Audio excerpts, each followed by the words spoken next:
justificam a sua imposição, reforçando-se deste modo a segurança e a certeza jurídicas para todos os cidadãos, bem como a solidariedade institucional que o difícil momento que o país atravessa exige de todos nós.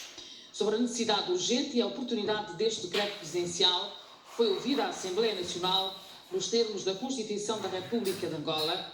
O Presidente da República decreta nos termos das disposições combinadas nos artigos 77º e 78º da linha P do artigo 119, do número 3 do artigo 125, da linha H do artigo 161 e do artigo número 204, todos da Constituição da República de Angola, o seguinte.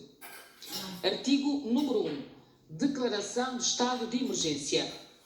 É declarado estado de emergência com fundamento no facto de que a República de Angola atravessa no presente momento uma situação de iminente calamidade pública.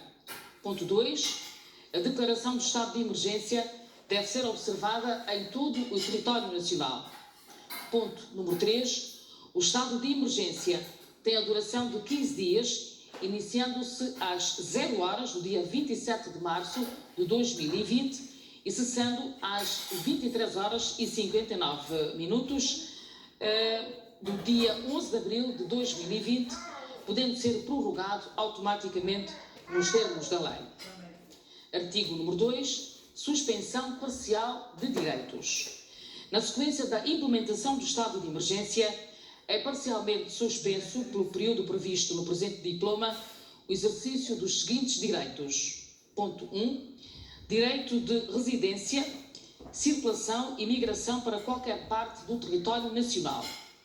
As autoridades públicas competentes podem estabelecer as restrições que julgarem necessárias para se reduzir o risco de contágio por circulação comunitária e implementar as medidas de prevenção e combate à pandemia, o que pode incluir o confinamento compulsivo da pessoa visada em domicílio próprio ou em estabelecimento de saúde indicado pelas autoridades públicas, a instituição de cercas sanitárias, bem como e na medida do que se revelar estritamente necessário e proporcional ao perigo a enfrentar a interdição das deslocações e da permanência na via pública que não sejam justificadas por razões ponderáveis como o exercício das atividades profissionais, a obtenção de assistência médica e medicamentosa, a assistência a terceiros, o abastecimento de bens e a contratação de serviços imprescindíveis e por outras razões conjunturalmente atendíveis,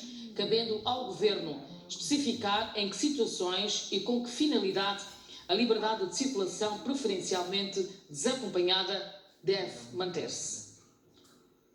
Direito de circulação internacional.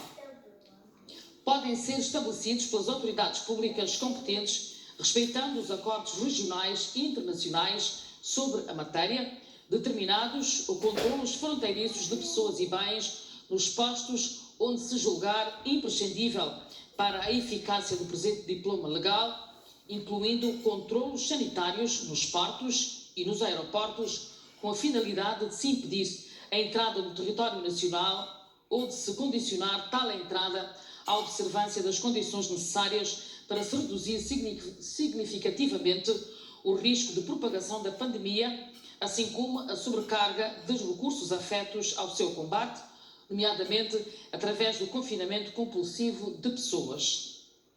Direito de propriedade e de iniciativa económica privada.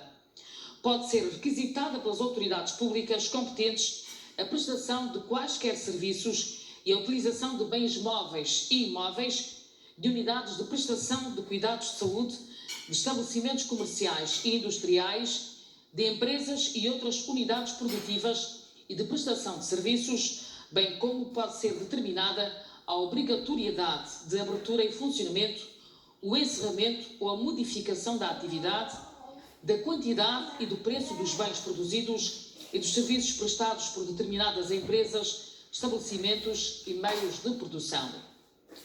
Direitos gerais dos trabalhadores.